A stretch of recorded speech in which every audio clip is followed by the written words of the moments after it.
we do have quite a long ways to go, to meet SB 1383 goals. The state estimates we need 100 to 150 more compost facilities, anaerobic digestion facilities in the state. So that's where I spend a lot of my time, developing organics infrastructure and working very closely with our partner jurisdictions, our customers per se. We have about 90 different cities that we're the franchise hauler for, and we work very closely with all of them to make sure they're in compliance with 1383.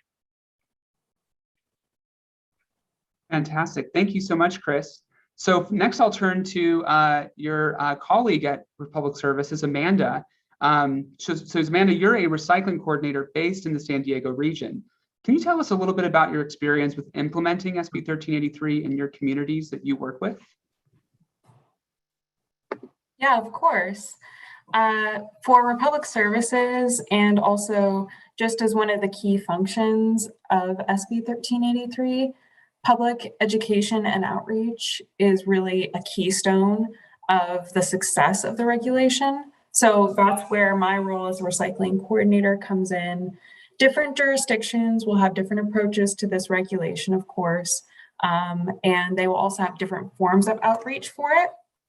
But in the area where I work, myself and a team of recycling coordinators for Republic Services are conducting outreach to commercial, multifamily, and single-family properties in order to get those businesses, those apartment buildings, those single-family homes in compliance with this regulation.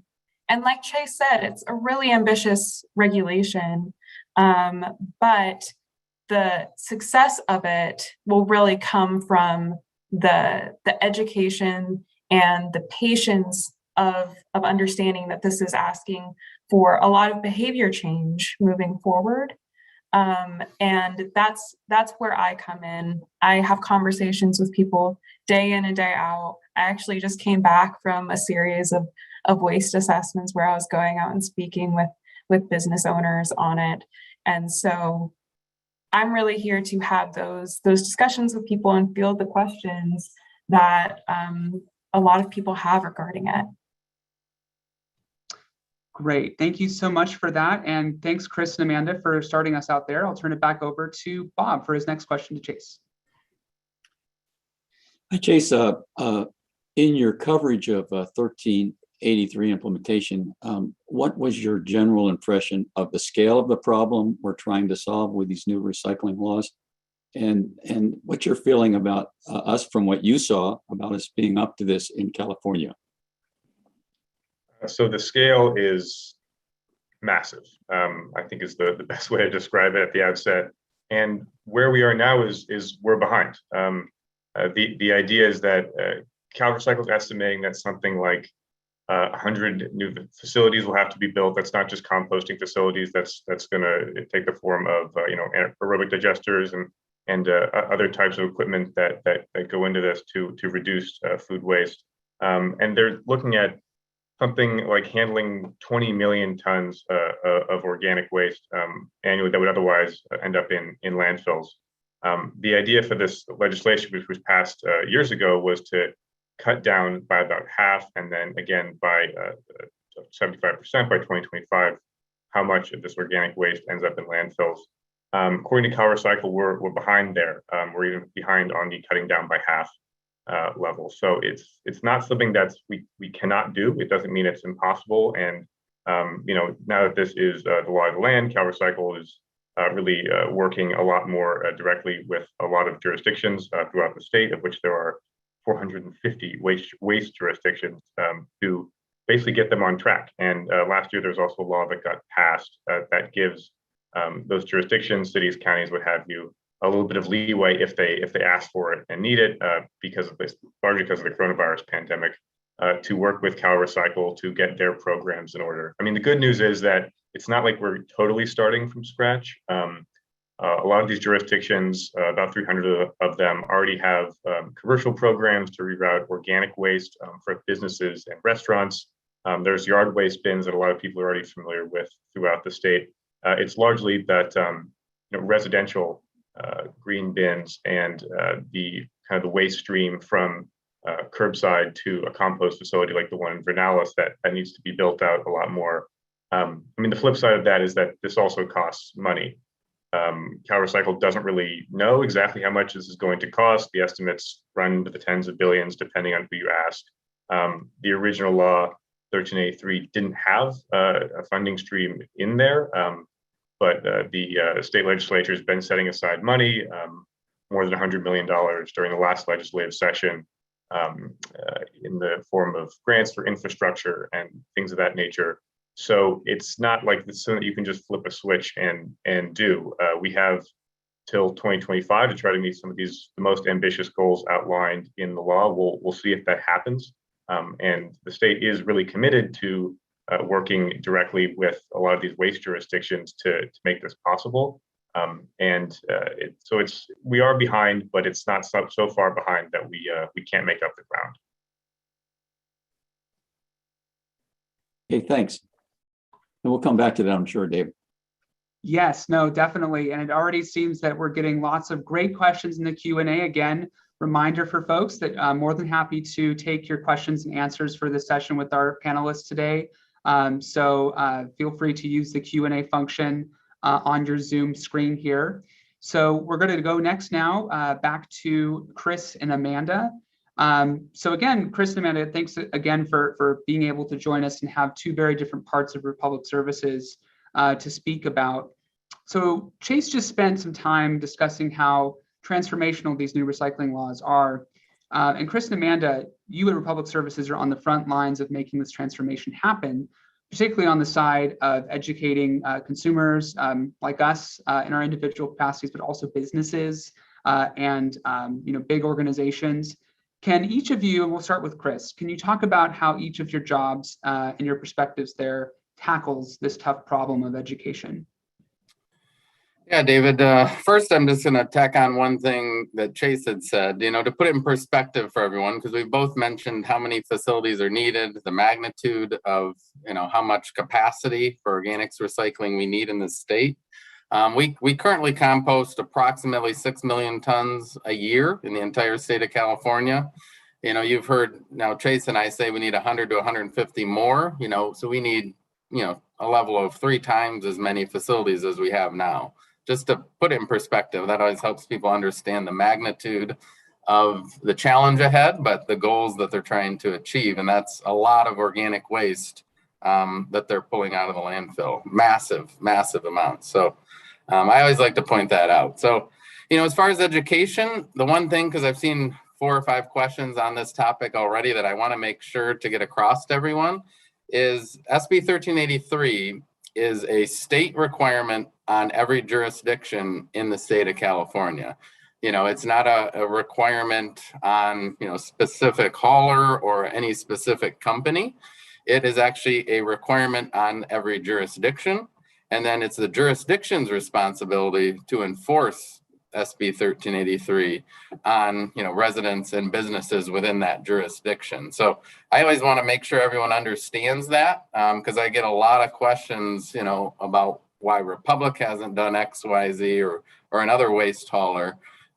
So getting back to your question in regards to education, what we're seeing in our 90 to 95 franchises in the state, it's a very different approach from some of the cities than others. And I don't know if any 2 are the same in our 90 to 95 franchise contracts. So the approach to education can be very different, even in 2 cities that neighbor each other, as far as who's doing the education. Is it the hauler? Is it the city? The city has the ability to make all of those decisions and really, pull it out to the customers, whether it's on the residential side or the commercial side. I'll let Amanda talk to some of the specifics, on contamination and what she's doing around education. But for the most part, everyone on here at the home should be seeing a 3 containers solution. That's what we're seeing predominantly throughout the whole state. So a trash, recycling, and an organics container. At the home, what that means is you have an organics container for green waste. But the new change with SB 1383 is now you're going to put food waste in that green waste. So that's the change at the resident or the home. At the business, now you're going to have the same thing, a trash container, a recycling container, and an organics container. Now, what goes in that organics container at every restaurant, hotel, grocery store? It's predominantly commercial food waste. Next to no green waste that's typically collected by a third party. So those are the three streams at the resident and the business that we're really focusing in on, and that is going to be what everyone's going to see on this call. And maybe I'll pass it to Amanda as far as some of the specific education tools that she's using in the communities. Yeah, I would just reiterate that one of the main challenges is that jurisdictions differ depending on where you are. I went to school up in San Luis Obispo, and if I went there, then the recycling and organics, what would be accepted would likely be different than what I'm seeing down here. And so different parts of the state and different regions, depending on the facility where the organics is going to be going to, it can differ depending on where you are, especially when it comes to what may or may not be accepted in the organic specifically. Some places might separate the food waste from the green waste. In other cases, the food waste and the green waste can be commingled in the same container.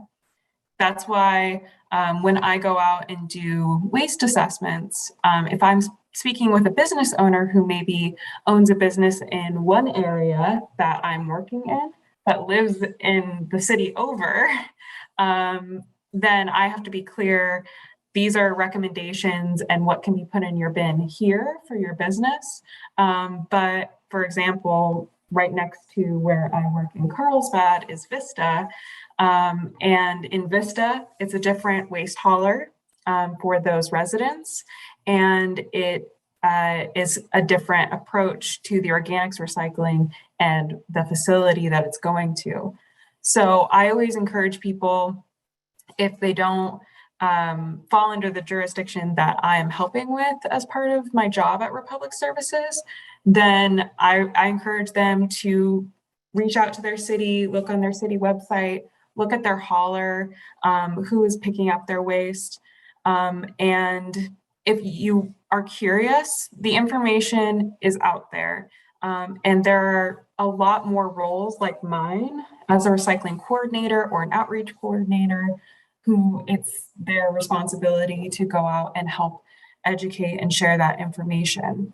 And that is one of the biggest parts of this regulation in encouraging more waste education outreach, because as we have growing concerns about the effect that methane gas has on climate change, has on our livelihoods, our health, there needs to be more consciousness about what we're throwing away. And that's really where this regulation comes into play. So it makes me think back to all the conversations that I've had with my Grammy. She's in a different area of the city. And she, right when I got this job, she immediately started asking me everything about the organics, how it would look, how it would be set up. And I could advise her to a certain extent, but at the end of the discussion, I always remind her, make sure that you check with the company that picks up your waste, and also with the city that you live in, because again, it can really differ depending on where you are. I hope that provides some clarification there. Yes, no, I definitely think so. No, thank you so much for that, Chris and Amanda. So we'll go ahead and turn it back over to Bob for his next question to Chase. So Chase, we've talked about some of the challenges that there are in implementing the new laws. So I'm going to ask that we flip the script now and talk about some of the really great opportunities that occur. So what kind of happens when we get SB 1383 rate? What is the benefit to us if we effectively change our approach and we win it? We win this in terms of organic recycling and edible food recovery. Right. So I'm glad you asked this, because as a reporter, I could talk about the bad stuff all day long, but it's always good to have an opportunity to talk about the positive side and like what the actual goal of this is. I mean, at its most basic level, if this is successful, it really changes how we think about and use food and food waste in California. It starts at the farming level, it starts at the household level, and it also goes all the way up the waste stream. The idea here is that it's going to not just reduce the amount of food scraps that end up in the landfill, which create more methane and contribute greenhouse gases to the atmosphere and global warming and all the other negative health aspects that you mentioned. There's also other effects of this. There's been researchers at UC Davis here in California who have looked at farming using this kind of compost that gets created. It can be really helpful when people put down cover crops on top of on the soil, that when they're growing something like wine, for example, that can pull carbon out of the atmosphere, sequester it underground, and that has also positive climate effects as well. And it's really significant because in California, the amount of methane that comes from landfills, depending on who you ask, something like 20% of the state's methane emission, not overall greenhouse gas emission, but methane emission in particular. And that's significant because I think that a lot of times when you talk about greenhouse gases and issues like climate change, it's easy to feel very helpless. And what can I do as a single person to change that, to affect this thing that most of us want to stop? And this is something that can be done on a small scale, but kind of adds up over time. And also, I think someone in the chat asked about, what gets done with this compost. That was kind of the end of my tour at Recology's Vernalis facility. They're basically mixing compost in some cases with other soil amendments, they call them, depending on what different farmers need. But that gets sold back to farmers, a lot of times organic farmers, and it gets used instead of chemical fertilizers, which can have negative effects on soil and a lot of times need to be imported and have other issues with them. So it's really a change in terms of how we use food waste. It's a change to the climate, and then it affects the entire food cycle. So those food scraps, instead of going in the landfill and having this negative effect, can really basically feed the food and crops and wine, in a lot of cases in California, that end up back on our tables. If we get this right, that's kind of the goal. And then also another point just to touch on briefly is that it helps us in some ways also, the more that we compost and use compostable plastic bags, that kind of thing, move away from plastics, which has become a increasingly problematic stream of waste. It's very resource intensive, limited lifespan, how many times you can recycle plastics, and the overseas sales of them has become more difficult and complicated. So it's also linked into that change, which has been going on in California for quite some time now as well. Hey, thanks so much, Chase. Just a quick follow-on. Do you see any move in what you just talked about for packagers to use compostable packaging along with the compostables? Yes, you go to your local grocery store sometimes and you will see compostable bags instead of plastic to wrap up your produce in, that kind of thing. It's something I've written about actually in the past at a previous paper as far as what kind of packaging food producers are using. And some of the more conscious ones are trying to move towards using less plastic, moving towards things that can be either more easily recycled or in some cases composted. But the issue is that is still more expensive. The economic issue kind of still comes to the fore there. And I think for most or a lot of companies that package food, produce or package food, that it really isn't cost effective to get those compostable types of packaging. And also, I think the supply is still something that is being created and innovated on. I think over time you'll see more of it, but on a large scale, that kind of thing does take time to change, and it's not maybe where it should be right now. Okay, thanks so much. Hey, Bob, can I add one thing to Chase's comments? Sure. Yeah, so one important piece of SB 1383 that isn't talked about as much is the food recovery component, and I've seen a couple questions on that in the chat. So I just wanted to spend 30 seconds on it. So again, every jurisdiction in the state now must have a food recovery program in their jurisdiction. Very, very different than what's gone on, in the past in California and of course across this country. So now every jurisdiction has to have food recovery component within their community. And then they're going to require that tier 1 and tier 2 generators, whether you're a grocery store, a restaurant, are actually have that program in place and are recovering that food, whether it's for human consumption, for people in need, or for animal consumption, or again, just to be composted. That is also a key component of this that is hopefully going to feed a lot of people in California. So that's just a very important piece of this that is very new for most of California. Thanks so much for bringing up that Chris. Many of us feel, I've heard from many that it's almost a crime, the edible food that we just send to the landfill. So thanks for bringing that up. David? Yes, no, thank you so much. And thanks so much for everyone who's able to join us on YouTube Live. Really appreciate you participating there, and just happy that we have the technology to be able to get us there. Really quickly before we go to Chris and Amanda for their final panelist question, for those of us who are joining, right, and kind of as a refresher, because we keep, again, SB 1383 has so many components of it, but really, let's start, Chris, before we go on to your final question, right, could you just tell us exactly the law and the timeline around the law, just as a refresher for us as we continue the conversation today? So SB 1383, was first, I've been in organics too long, so it was first talked about and we started down the path, I'd say around 11, 12 years ago to actually get to where we're at today.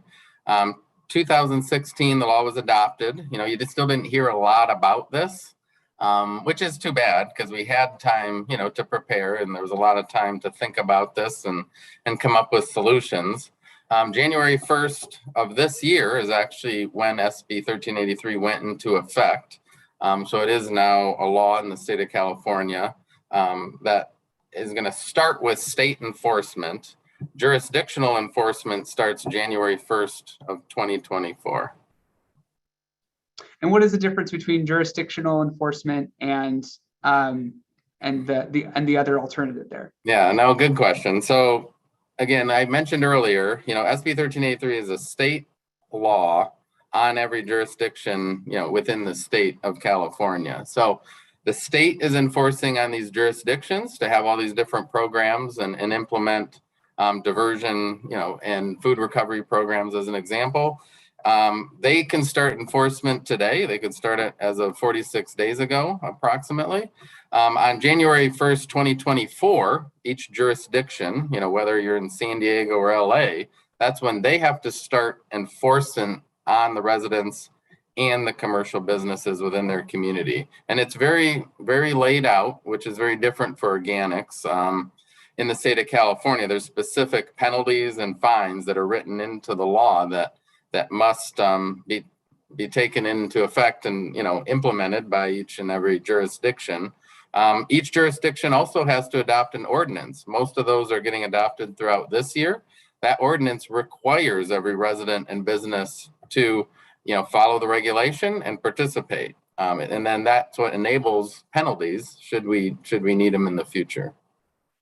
Got it. Well, thank you so much for that refresher as we go on, because we've talked about so many different nuances there, and it's always good to keep that in our head. So we'll go ahead then and just ask our final panelist question and then get to Q&As. And so Chris and Amanda, and maybe we can start with Amanda and then end with Chris, but would like to ask a similar version of the question Bob asked a couple minutes ago, which is, if we get this law right, how does this law positively impact your customers and your businesses and all the organizations that you work with? And if we get it right, what's the impact to the communities in which you work? Yeah, so I would go along with what Chase said, kind of creating a more circular sort of mindset to how we approach waste in our communities, where this food waste, which can be viewed more so as a resource rather than something to be thrown out and forgotten about in landfills is now going to go back into our agricultural practices. It's going to go back into our communities to a certain extent. Republic Services will also be offering mulch to the public in giveaways. And I have had a lot of people very excited about that. And so it's really taking a different approach to waste than really has been the status quo in many areas of the country. And in kind of a surprising way too, composting and kind of modern practices of it are pretty normalized in other areas of the world. For example, Europe, it's pretty normalized there to separate your food waste from your trash in certain regions. And I actually spoke with a resident who is from Europe here when I was out doing a waste assessment. She was an HOA president here. And she was just kind of amazed that it took so long for a place that she was living in America to start kind of widespread organic services. So it's not necessarily that this is anything new, it's just new maybe to us. And that comes with a lot of challenges like we've been talking about, but we're hoping that it's going to result in less waste going to the landfill. So you might see a reduction in your trash waste services down the line as the habit of diverting or keeping your food waste out of the trash starts really becoming normal. And especially for single family households and like these major food waste producers like food service providers, restaurants, and larger like apartment facilities and properties, that's going to be a pretty impressive amount of waste that would otherwise have gone into the trash. That's now going to go back into our communities in some form or another. And I think especially for people who have grown up and are so kind of used to having the trash, just the trash for the longest time, and then a decade or so ago, recycling becomes normal. And now this new regulation requiring organics diversion and now separating that from the landfill, it feels like a lot. It is asking a lot of behavior change, but really that trying to build up good habits related to keeping food scraps like fruit and veggie waste, in some cases, meat products, dairy, bread, and the green waste out of your trash with practice and good kind of consciousness and education around it. By 2024, I think it'll be something that it is far more normalized. It's a big shift right now, but I already see a lot of excitement from people. And I'm just happy to be out there and trying to help with it. Thanks so much, Amanda. Really appreciate all your hard work. I know that it's definitely several long days, right? It's definitely an action-packed job and a lot to do. So Chris, we'll go ahead and give you the last couple minutes here of our panel discussion, then we'll move on to Q&A. But just to repeat the question again, if we get this law right, how does this positively impact your customers and your business and your impact to the communities in which you work? Oh, thanks, David. Amanda and Chase did an excellent job, talking through the reduction in greenhouse gases, how that'll impact climate change. Another important piece that I like to point out is the green jobs, and you'll see that pointed out on CalRecycle's website.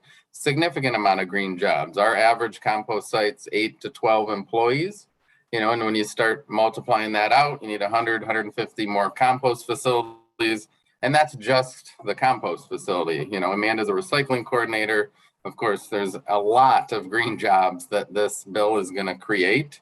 But to me, the most important thing is, organics is being diverted from the landfill. It's being recycled, but it's being done locally, so you're not transporting this waste great distances. The facility, behind me in this picture, that facility, is an impressive, high-tech, fully solar powered compost facility, really a state-of-the-art compost facility compared to what most people know of as a compost facility. But it enables our customer, who is the city of Chula Vista. This is located in the city of Chula Vista. They're going to send us their green waste mixed with food waste. We're going to compost it. We're going to break it down. We're going to make it into compost products, mulch products, and we're going to use it right back in the local community. And that's, like Amanda pointed out, circularity, sustainability at a local level. So that is, to me, just the best part about 1383. A couple questions in here were on procurement. Where's all the compost going to go? That's one thing we really haven't touched on. That's Article 12 of SB 1383, which again requires jurisdictions to procure organics products. They're required to procure compost, mulch, RNG, or electricity generated from organics. Put that in perspective, a city of about 100,000 people, that size jurisdiction, would need to procure about 4,600 tons of compost per year. So massive amount of compost, but that's changing behavior. No longer chemical fertilizer. We're going to use the compost that was, produced from our own green waste back on, the ground where we live. Well, great. Well, thank you so much, Chris. And yes, definitely lots of questions in the chat. Thank you all so much for adding them. So we'll go ahead and get on to that portion of today's agenda. So, really, we're getting tons of questions about really how do I find out what is compostable and what do I put in what bin? A lot of questions of if X item can be composted. And so this is just open up to the panel. I think, Amanda, you may have briefly mentioned a couple times, right, to check with your local jurisdictions. Again, I think that just for me, just learning all of this right now, right, who do you call? What is the number? And because really, again, we're also used to just throwing something in a bag and then chucking it into the bin. If we're in apartment complexes, right, that's even more murkier. I know that I rented in a HOA condo once, and I tried to find out, who do I go to, right? Because I don't pay the exact bill that's part of my rent. So just give us some tips and tricks, Amanda, Chris, and Chase too, if you have any ideas of how do you track down those things. And also too, the flip side of Republic obviously is doing a lot of great outreach on your own, but how do we make sure that for those of us who aren't so lucky to be Republic customers, right? How do we kind of make sure that we're able to track those folks down, or track the right numbers down, and to figure out how we compost? Yeah, so I would say it may be as easy as going to your city website. If your city does have a website, which I hope it does, because that does make things a lot easier if you're tuned in online. I'm assuming if people are on here on YouTube Live and on Zoom, they've got access to the internet. They can go out, they can go to their jurisdiction's city website, city or county website. And usually when you look on there, they have a plethora of resources, but some of those resources will be related to waste services in the city or county. And also just going out, maybe checking the containers that you're already getting serviced. I know in different areas, for example, in San Diego, there is a city ordinance for residents to receive waste services from the city itself. And so the waste services will be going directly through the city government. And if you go on their website, you should be able to find information related to their implementation of SB 1383.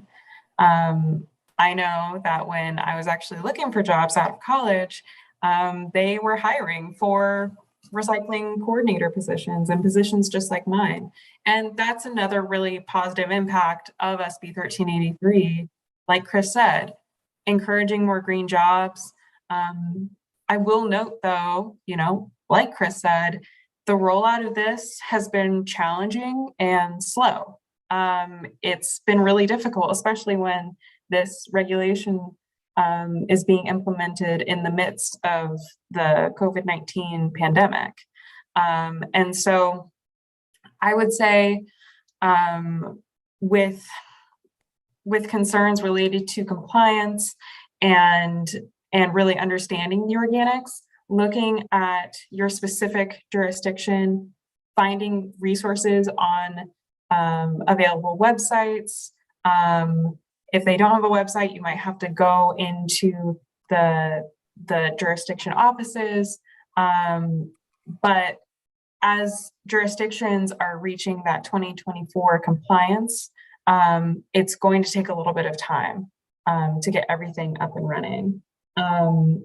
But I would say have some patience with it. And I think everyone is understanding that this is sort of a trial and error process as we all kind of learn how organics and adding that organic services to how we function is going to work for different communities. Yeah, no, thank you so much, Amanda, for that. And, we have a great couple questions here that we're seeing. Obviously, we're very lucky to have you all and to have the majority of this conversation today really focus on how we as everyday Californians can make an impact on this. But, again, to go to more of the, corporate responsibility aspect or just broader organization aspects, right?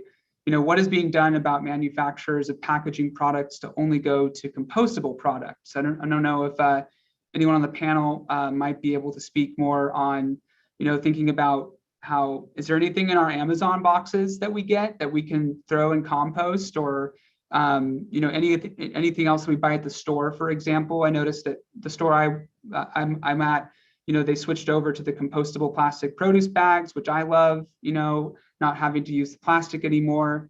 But maybe you could, Chris or Chase, in your coverage, speak a little bit about the manufacturers and corporate responsibility side of this.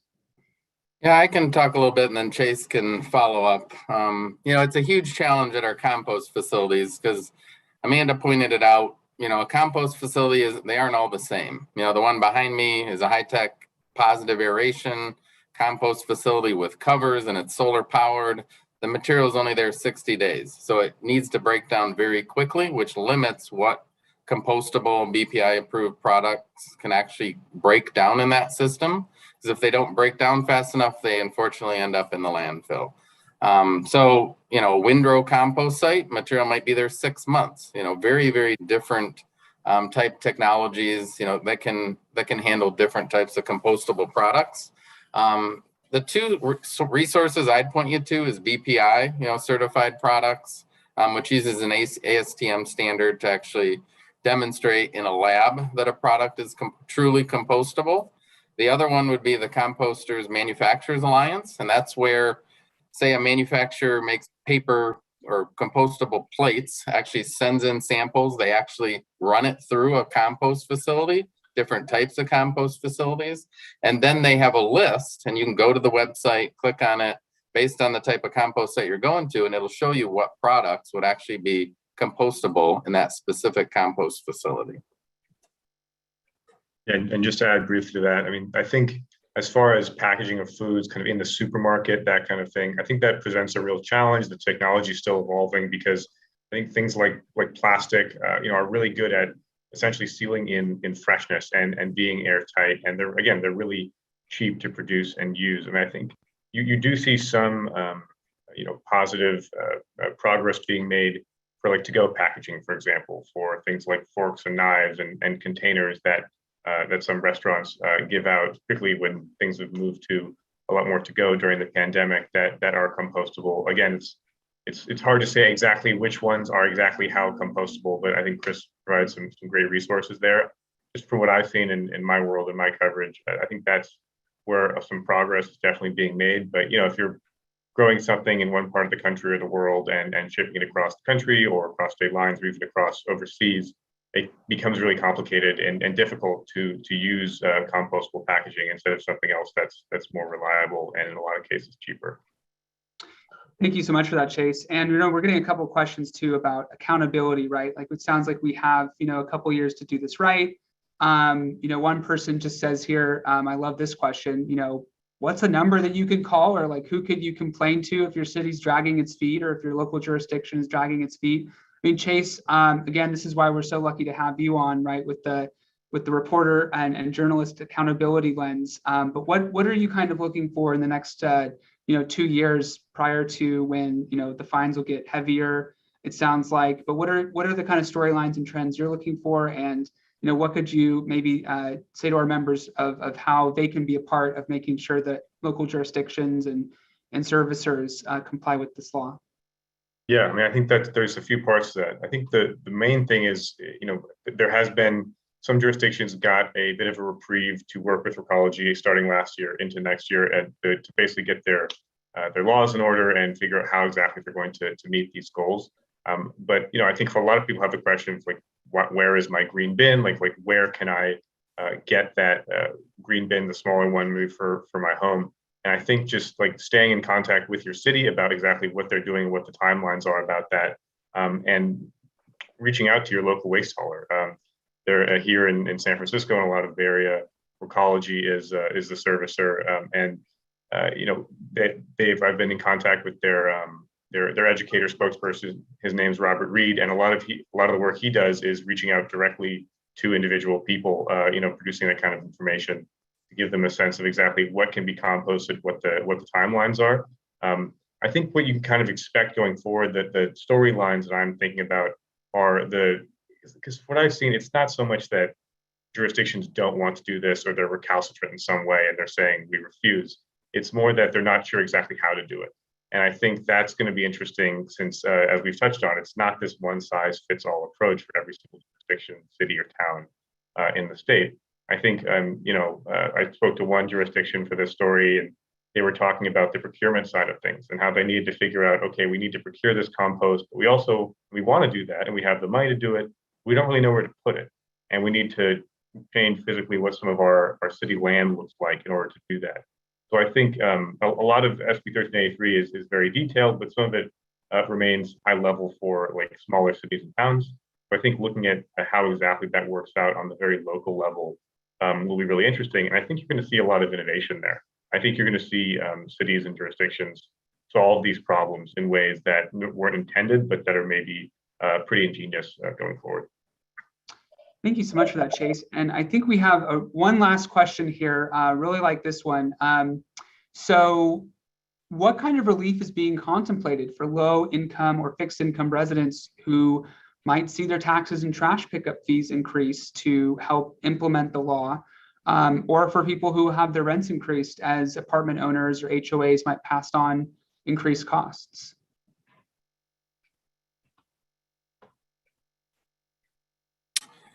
David, I don't really have an answer, but I'm going to make a comment because I don't know of anything specific for different incomes, say waivers and so forth. There's waiver like a space waiver. There's a population waiver. There's a bunch of waivers within SB 1383, but I don't know of anything specific, as far as different level of incomes. As far as will there be enforcement or no enforcement under 1383? I just promote and encourage everyone to get involved in your local public politics. Show up, let your voice be heard, especially if you want a program. Let them know about it. It's that's the world we live in. That's the country we're in. It's wonderful, and you can always let your voice be heard that way. And just to briefly add to that, I'll kind of echo that.